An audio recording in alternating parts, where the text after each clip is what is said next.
ஆமா. ஆந்திர எல்லை வரும், கர்நாடகா எல்லை வரும். 2 மணிக்கு வந்துடும் சொன்னேன். ஆமா. 3 மணிக்கு. அது கரெக்டா 2 மணிக்கு வந்துச்சு சார். ஓ 2 மணிக்கு வந்துருச்சு. 2 மணில இருந்து 5 மணி வரைக்கும் காத்து வந்திருக்கும், அப்புறம் ஐஸ் கட்டி மழை வந்திருக்கும், அப்புறம் மழை பெஞ்சிட்டே இருந்திருக்கும். ஐஸ் கட்டியோட மழை காத்தோடவே 2 ஹவர் ஃபுல் மழை சார், கனமழை சார், 2 ஹவர் கனமழை. ஆரம்பத்துல பெரிய பெரிய கல் விழுந்துச்சு. ஆரம்பத்துல பெரிய பெரிய கல்லு, அப்புறம் சிறு கல்லு. ஓ சிறிய கல்லு, அப்புறம் நைஸா போய் அப்புறம் நின்று போச்சு கல்லு. ஓகே. அப்புறம் மழை ஃபுல்லா ஆயிப்போச்சு. இடி மின்னல், பயங்கரமா மின்னல் சார், மரங்கள்லாம் சாஞ்சு போச்சு sir. Okay okay okay okay. இதே மாதிரி தினம் வரும், ஒரு நாள் ஒதுக்கினாலும் அடுத்தடுத்த நாள் இருந்துட்டே இருக்கும். உங்களுக்கு இருந்துட்டே தான் இருக்கும் மழை. அதான் முந்த நேரத்து இல்ல, அதுக்கு முன்னால் 2 நாள் இல்ல சார். 2 நாள் இல்ல, அப்போ வந்து தமிழ்நாடு பார்டர்ல இருந்துச்சு, அங்க வரல. இது தமிழ்நாடு பார்டர்ல இருந்து அப்படியே திருப்பத்தூர், குப்பம், கிருஷ்ணகிரி போயிடுச்சு அது. ஆமா ஆமா. ஸ்டார்ட் ஆனது வந்து திருவள்ளூர் மாவட்டம் திருத்தணில ஆரம்பிச்சு குப்பத்தை ஒதுக்கிட்டு போனுச்சு. இன்னைக்கு குப்பத்துக்கு வந்துச்சு. இன்னைக்கு இந்த வருஷத்திலே இதுதான் சார் மழை கணம். Okay okay okay. மழை சார். இந்த வாட்டி எல்லாம் மாங்காய் கீங்கெல்லாம் மொத்தம் கொட்டிக்கன்னு போயிடுச்சு சார். ஐயோ பழம் வருமே இப்போ. பழம் சார் கொட்டிக்கன்னு போயிடுச்சு எல்லாம். ஓ படுக்கிறதுக்கு முன்னாடியே கொட்டிடுச்சு பிஞ்சாவே. கல்லு வீர வேலைக்கு காய் சைடு ஒட்டுக்குது. எல்லாம் 1 கிலோ வர மாதிரி, 3/4 கிலோ வர மாதிரி ஒரு காய். ஓ கல்லு மாதிரினால டேமேஜ் ஆயிடுச்சு. டேமேஜ் ஆயிடுச்சு. அந்த காத்துக்கு இப்படி மடிக்க காத்து சைடு சைடுல அடிக்கிற வேலைக்கு மொத்தம் பல்ட்டி காய்க்கும். ஐயோ. தக்காளி, அவரை அதெல்லாம் மொத்தம் பல்ட்டி காத்து ஃபுல்லு சார். Okay okay. ரொம்ப நன்றி ரொம்ப நன்றி ரொம்ப நன்றி. நன்றி சார். வணக்கம். செல்வகுமாரின் அதிகாலை வானிலை ஆய்வறிக்கை. அதிகாரப்பூர்வ வானிலை அறிக்கைக்கு இந்திய வானிலை ஆராய்ச்சித்துறை அறிக்கையை பார்க்கவும். 2026 மே 30 சனிக்கிழமை அதிகாலை நிலவர வானிலை பதிவு. தென்மேற்கு பருவமழை மெல்ல முன்னேறி கொண்டிருக்கிறது. 3ஆம் தேதி அல்லது 4ஆம் தேதி ஒட்டுமொத்த கேரளாவில் தொடங்கும். இந்த தென்மேற்கு பருவமழை முன்னேற்றம் காரணமாக படிப்படியாக 2 நாட்களுக்கு பிறகு, அதாவது ஜூன் 1ஆம் தேதியிலிருந்து வெப்பம் தணிய தொடங்கும். இன்றைக்கும் நாளைக்கும் வழக்கமான இந்த கோடை வெப்பம் உயர்ந்திருந்தாலும், அதாவது 38 டிகிரி என்ற அளவிலே, அதாவது 100 டிகிரி ஃபேரன்ஹீட் என்ற அளவிலே ஒரு சில இடங்களில் உயர்ந்திருந்தாலும், நாளைக்கு பிறகு இது குறைய தொடங்கும். கண்டிப்பாக 4ஆம் தேதிக்கு பிறகு 35 டிகிரி செல்சியஸ், 36 டிகிரிக்கு மேல் போகவே போகாது. எங்காவது ஒரு இடத்துல 37 இருக்கலாம், அவ்வளவுதான். தென்மேற்கு பருவமழை படிப்படியாக வழுக்க தமிழ்நாட்டின் வெப்பநிலை குறைந்துவிடும், தணிந்துவிடும். வெப்பச்சலன இடிமழை பொழிவும் தீவிரமடையும் படிப்படியாக. தற்பொழுது காற்றில் உள்ள ஈரப்பதம் மொத்தம் வெப்பத்தால் லேசாகி மேலெடுந்து விடுகிற காரணத்தினாலே குளிர்விக்கும் அமைப்பு எங்கே இருக்கிறதோ அங்கே மட்டும் கர்நாடக எல்லையோர, ஆந்திர எல்லையோர பகுதிகளில் மட்டும் மழைப்பொழிவை கொடுக்கிறது. ஆங்காங்கே உள்ளேயும் மழைப்பொழிவை கொடுக்கிறது.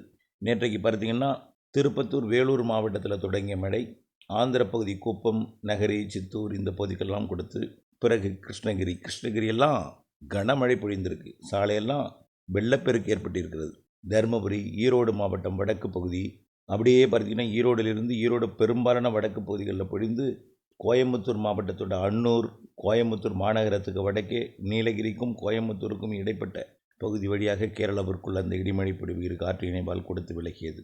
உள்ளேயும் மழைப்பொழிவு நிறைய இடங்களில் கொடுத்துருக்கு. கன்னியாகுமரி மாவட்டத்திலையும் பல இடங்களில் மழை. அதேபோல் பேச்சிப்பாறையில் நேற்றைக்கு சுமார் 5 சென்டிமீட்டர் வரைக்கும் மழை பொழிந்திருக்கு. தூத்துக்குடி மாவட்டம் வாகை குளத்துக்கு அருகே வடக்கே கீழ் தட்டப்பாறை 54 மில்லிமீட்டர் பொழிந்திருக்கிறது. அதேபோல் திண்டுக்கல் மாவட்டம் அகரம் 24 மில்லிமீட்டர் பொழிந்திருக்கு. ஆங்காங்கே மழை இருந்தது. இப்போது ஆந்திர பிரதேச எல்லையோரம், அதாவது குப்பம் ஒட்டிய பகுதியிலிருந்து ஒரு விவசாயி பேசியதை நீங்கள் கேட்டீர்கள். அங்கிருந்து தொடங்கிய மழை தான் படிப்படியாக தீவிரமடைந்து வேலூர் மாவட்டம், திருப்பத்தூர் மாவட்டத்தில் நல்ல மழை பொழிவை கொடுத்து ஒதுக்கி கொடுத்து கிருஷ்ணகிரியில் கொஞ்சம் பரவலாகியது. தருமபுரியிலும் மேலும் பரவலாகியது. சிங்காரப்பேட்டை 40 மில்லிமீட்டர், தீர்த்தமலை 37 மில்லிமீட்டர், மேலும் ஊத்தங்கரை AWS 51 மில்லிமீட்டர். அப்புறம் பார்த்திங்கன்னா கெண்டிக்கம்பட்டி அதன் சுற்றுவட்டார பகுதியில் நல்ல மழை பொழிந்திருக்கிறது. அடுத்தது பார்த்திங்கன்னா Orappam 26 millimetre, Modikuppam 18 millimetre, Hosur, Nerigam 23 millimetre, பார்த்திங்கன்னா அடக்குறுக்கி 43 மில்லிமீட்டர். எல்லாமே கிருஷ்ணகிரி மாவட்டம் எல்லாமே. அடுத்தபடியாக கோப்பனப்பள்ளி 20 மில்லிமீட்டர், தேன்கனிக்கோட்டை 23 மில்லிமீட்டர். அடுத்தபடியாக Devasampalli 17 millimetre, Samanapalli 36 millimetre, Rayakottai 28 millimetre, Alapatti 20 millimetre, Kummanur 30 millimetre, Kariyamangalam 22 millimetre. அடுத்தபடி பார்த்திங்கன்னா தருமபுரி மாவட்டத்திற்கு சேலம் எல்லையோர பகுதியில் பார்த்திங்கன்னா 20 மில்லிமீட்டர் ஏற்காடை ஒட்டிய பகுதியெல்லாம் பொழிந்திருக்கிறது. அடுத்தபடியாக கலப்பம்பாடி 20 மில்லிமீட்டர், கர்நாடக எல்லையோரம் பிலிகுண்டு 53 மில்லிமீட்டர் பெய்திருக்கு. அடுத்தது சுஞ்சல் நத்தம் 28 மில்லிமீட்டர், காவேரிபுரம் 18 மில்லிமீட்டர், மேட்டூர் ஒட்டிய கொளத்தூர் பகுதி, மேட்டூர், நெருப்பூர்லாம் நல்ல மழை பொழிந்திருக்கு. நெருப்பூர்லாம் 49 மில்லிமீட்டர் 50 மில்லிமீட்டர் பெய்திருக்கு, 5 சென்டிமீட்டர். மேச்சேரி 18 மில்லிமீட்டர். அடுத்தபடியாக பார்த்தீங்கன்னா வனவாசி 27 மில்லிமீட்டர். அடுத்தபடியாக நிறைய இடங்களில் மழை 27, 28 இந்த எடப்பாடி இந்த சுற்றுவட்டார பகுதியில் நிறைய மழை பொழிந்திருக்கிறது. சூரியபாளையம் 40 மில்லிமீட்டர் பெய்திருக்கு. நசியனூர் 52 மில்லிமீட்டர். இப்படி தொடங்கிய மழை ஈரோடு மாவட்டத்துக்குள்ளே நுழைந்து நம்பியூர் 26 மில்லிமீட்டர், அதனுடைய கவுந்தம்பாடி 20 மில்லிமீட்டர். வடக்கே உள்ள பல்வேறு இடங்களில் நல்ல மழை, வனப்பகுதியெல்லாம் நிறைய மழை பொழிந்திருக்கிறது. பிறகு இறுதியில் கோயம்புத்தூர் மாவட்ட வடக்கு பகுதியில் நுழைந்த மழை சோமனூர் 36 மில்லிமீட்டர். அன்னூரில் பாசக்குட்டையில் அரை உழவு மழை தானா, ஆனால் அன்னூர் நகரத்தில் 60 மில்லிமீட்டர் பெஞ்சிருக்கு, 6 சென்டிமீட்டர். அன்னூர் நகரத்தில் 6 சென்டிமீட்டர் பெய்திருக்கு. அன்னூரில் 58.8 மில்லிமீட்டர் பெய்திருக்கு, 58.8. அடுத்தபடியாக பார்த்தீங்கன்னா காரமடை 26 மில்லிமீட்டர், பெல்லாதி 26 மில்லிமீட்டர். இன்னும் அதிகபட்சமான ஒரு மழை பொழிவு எங்கே பொழிந்துன்னு பார்த்தீங்கன்னா தோலம்பாளையம் 68 மில்லிமீட்டர் பெய்திருக்கிறது, 7 சென்டிமீட்டர் வரைக்கும் பொழிந்திருக்கு. அடுத்தது நாயக்கேபாளையம் 34 மில்லிமீட்டர். இப்படி நுழைந்த மழை அட்டப்பாடிக்குள் நுழைந்து அப்படியே கேரளாவில் போய் இப்போ கேரளாவில் மழை பொழிந்துகிட்டு இருக்கு. நீலகிரி மாவட்டம் முதுமலை 23 மில்லிமீட்டர். அடுத்தபடியாக பார்த்தீங்கன்னா ஸ்ரீமதுரை 43 மில்லிமீட்டர். இதில் ரெண்டு பக்கமும் கோயம்புத்தூருக்கும் நீலகிரி மாவட்டத்தோட முதுமலைக்கும் இடைப்பட்ட பகுதி வழியாக கேரளாவுக்கு நுழைந்து மலப்புரம் வழியாக கோழிக்கோடு வழியாக கடலுக்குள் இறங்கி கொச்சிக்கும் கோழிக்கோடுக்கும் இடைப்பட்ட பகுதியில் கடலுக்குள் நல்ல கடற்கரை ஓரப்பகுதிகளில் நல்ல மழைப்பொழிவை கொடுத்து வருகிறது. இந்த நிலையில் இன்றைக்கு மழைப்பொழிவை பார்த்தீங்கன்னா இன்றைக்கு ஆந்திர எல்லையோரம் திருவள்ளூர் மாவட்டத்தில் முதல்ல மழை தொடங்கும்னு எதிர்பார்க்கப்படுகிறது. ஆந்திர எல்லையோர திருவள்ளூர் மாவட்டத்தில் நம்ம ஏற்கனவே 30ஆம் தேதி சென்னைக்கு மழை எதிர்பார்த்துருந்தோம், நினைவு இருக்கிறதா? சென்னைக்கு மழை எதிர்பார்த்துருந்தோம். இதன் அடிப்படையில் ஆந்திர மாநிலம் ஊத்துக்கோட்டை, அப்படியே பார்த்திங்கன்னா நெல்லூருக்கும் ஊத்துக்கோட்டைக்கும் இடைப்பட்ட பகுதியில் உருவாக்கி கும்முடிப்பூண்டி, அப்படியே பார்த்திங்கன்னா திருவள்ளூர் மாவட்டத்தில் பரவி வட சென்னை பகுதிக்கு வந்து மழைப்பொழிவை கொடுக்கலாம்.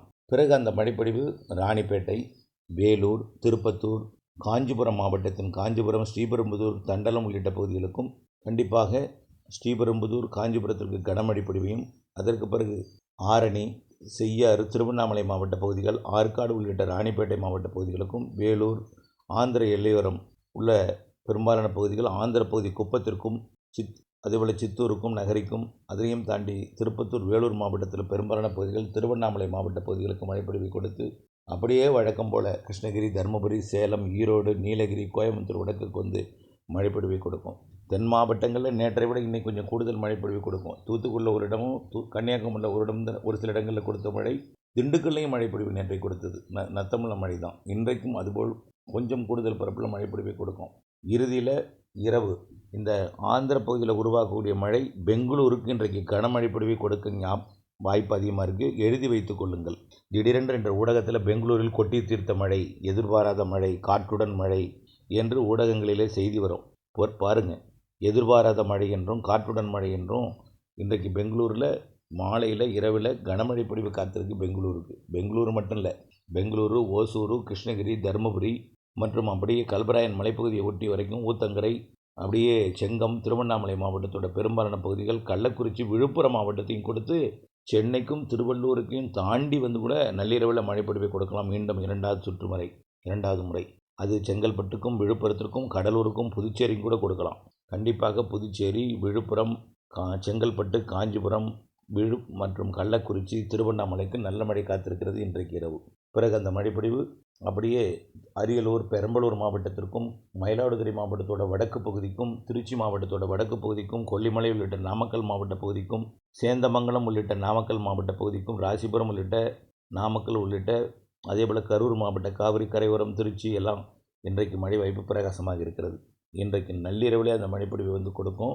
நள்ளிரவுக்கு தான் மழைப்பொழிவு இந்த டெல்டாவுக்கு வடக்கே உள்ள பகுதிகளுக்கெல்லாம், டெல்டா ஒட்டி அரியலூர், மயிலாடுதுறைக்கெல்லாம். அதே போல் நாளை ஞாயிற்றுக்கிழமை 31ஆம் தேதி டெல்டாவிற்கும் மழை எதிர்பார்த்திருந்தோம். நம்ம நேற்றே அறிவித்திருந்தோம். நாளை இன்றை விட கூடுதல் பரப்பு வட உள் மாவட்டங்கள், வடகடலோர மாவட்டங்களுக்கு டெல்டாவுக்குள் நாளை கும்பகோணம், தஞ்சாவூர் உள்ளிட்ட பகுதிகளுக்கு வந்து நுழையலாம். புதுக்கோட்டை மாவட்டத்தோட பகுதிகளுக்கும் நாளைக்கு மழை வாய்ப்பு இருக்குது. 1ஆம் தேதி கண்டிப்பாக தஞ்சாவூருக்கு மழைப்பொழிவு கிடைத்துவிடும். அதை விட கூடுதல் வாய்ப்பு 2ஆம் தேதி. சரி, தஞ்சாவூர் மட்டும்தானன்னா அப்படி கிடையாது. ஏற்கனவே மழை பொழிந்து கொண்டிருக்கக்கூடிய மாவட்டங்களுக்கு மழை இருந்து கொண்டே இருக்கும். படிப்படியாக அதோட தீவிரம் அதிகரிக்கும் பொழுது கடலோரம் நெருங்கும். அப்படி தான் சொல்கிறேன். இன்றைய மழைப்பொழிவு மயிலாடுதுறை வரைக்கும் வரலாம். நாளைக்கு தஞ்சாவூர் கும்பகோணம் வரைக்கலாம். நாளைய மறுநாள் அது மன்னார்குடி திருவாரூர் வரைக்கும் முன்னேறலாம். ஆக உள்ளேயும் பொழியும், முன்னேறும் கடலோரம். புரியுதுங்களா? தென்மேற்கு பருவமழை தொடங்கக்கூடிய இந்த 3ஆம் தேதி வேதாரண்யம் பகுதிக்கு வந்து எட்டும் என்று எதிர்பார்க்கப்படுகிறது. வேதாரண்யம் எட்டெல்லாம் கூட திருவாரூர், திருத்துறைப்பூண்டி உள்ளிட்ட டெல்டாவின் உள்பகுதிகளுக்கு வந்த மழைப்பொழிவை 3ஆம் தேதி உறுதியாக கொடுக்கும் என்று எதிர்பார்க்கப்படுகிறது. ஆக வேதாரண்யம் முனைக்கு தொட்டுட்டாலே மழை தமிழ்நாட்டில் எல்லா இடங்களுக்கும் கொஞ்சம் கூடுதல் பரப்பில் மழை பொழியும் என்று ஏற்கனவே சொல்லியிருக்கிறோம். அதனால் 3ஆம் தேதிக்கு பிறகு மழைப்பொழிவோட அளவு கூடுதலாகும். தென்மேற்கு பருவமழை 3ஆம் தேதியிலிருந்து தொடங்குகிற காரணத்தினால அங்கிருந்து வரக்கூடிய காற்றில் இருக்கக்கூடிய ஈரப்பதம் கேரளாவில் பொழிந்த பிறகு, மேற்கு தொடர்ச்சி மலையில் பொழிந்த பிறகு தப்பி வரக்கூடியவை பாலக்காட்டு கணவாயில் சாரலாகவும், பிறகு வெப்பத்தால் லேசாக்கி மேலெழுந்து வங்கக்கடலோரம் வந்து எதிர்த்து கிழக்கு காற்று மேற்கு காற்று சந்திப்பின் காரணமாக தமிழ்நாட்டில் எல்லா மாவட்டங்களுக்கும் ஆங்காங்கே ஒதுக்கி 3ஆம் தேதியிலிருந்து மழைப்பொழிவின் அளவு பரப்பு கூடும். புரிஞ்சுங்களா?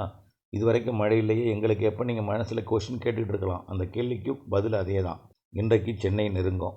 உள் மாவட்டங்களில் கர்நாடக எல்லையோர, ஆந்திர எல்லையோர, வட உள் மாவட்டங்களில் மழை இருந்து கொண்டே தான் இருக்கும். எல்லா நாளும் இருக்கும். தென்மேற்கு பருவமழை தொடங்கினாலும் இருக்கும். படிப்படியாக அந்த மழைப்பொழிவு இன்றைக்கு மயிலாடுதுறை, கடலூர் வரைக்கும், திருச்சி வடக்கு வரைக்கும், நாளைக்கு திருச்சி மாநகரம் தஞ்சாவூருக்கும், அடுத்த நாள் கும்பகோணத்தை தாண்டி மன்னார்குடி உள்ளிட்ட பகுதிகளுக்கும், அடுத்த நாள் டெல்டாவின் கடலோரத்துக்கும் வரும். 3ஆம் தேதி 4ஆம் தேதி டெல்டாவின் கடலோரத்துக்கு கிடைச்சிடும். அடுத்தடுத்த நாட்களில் தென்மேற்கு பருவமழையுடன் இணைந்த வெப்பச்சலன மழை உள் மாவட்டங்களிலும், தென்மேற்கு வலுத்த தென்மேற்கு பருவமழை 4ஆம் தேதி 5ஆம் தேதி என்று படிப்படியாக அதிகரிக்கும். 10ஆம் தேதிக்கு மேல் மேலும் தென்மேற்கு பருவமழை அதிகரிக்கும். 15ஆம் தேதிக்கு மேல் மேலும் அதிகரிக்கும். ஆகவே ஜூன் இறுதியில் வலுத்த தென்மேற்கு பருவமழை, இடைவெளி ஒரு நாள் 2 நாள் தீவிரம் இல்லாமல் இருந்தாலும் தென்மேற்கு பருவமழை அடுத்தடுத்த நாட்களில் வலுப்பெறும். ஆகவே இந்த தொடர்ந்து ஜூன் மாதத்துலேயும் வெப்பம் அதிகமாக இருக்குமா சார்னு இப்போ கூட காலையில் 3 பேர் கேட்டிருக்கீங்க கேள்வி. இன்றைக்கி காலையில் ஊடகத்தில் வந்தக்கூடிய, அதாவது செய்தி ஊடகங்களில் வந்த செய்தியை பார்த்து 3 பேர் கேட்டிருக்கீங்க. கண்டிப்பாக 3ஆம் தேதிக்கு மேல் வெப்பம் விலகும்னு ஏற்கனவே தமிழ்நாடு அரசின் பள்ளிக்கல்வித்துறைக்கும் அதேபோல் தமிழ்நாட்டின் பொதுப்பணித்துறைக்கு, அதாவது மேட்டூர் அணை நிரம்புமா என்ற கேட்கப்பட்ட கேள்விகளுக்கெல்லாம் நம்ம விடையளித்திருக்கிறோம். ஜூன் மாதம் இறுதியில் ஏர்முகத்துக்கு போகும். ஜூலை இறுதியில் மேட்டூர் நிரம்பும்.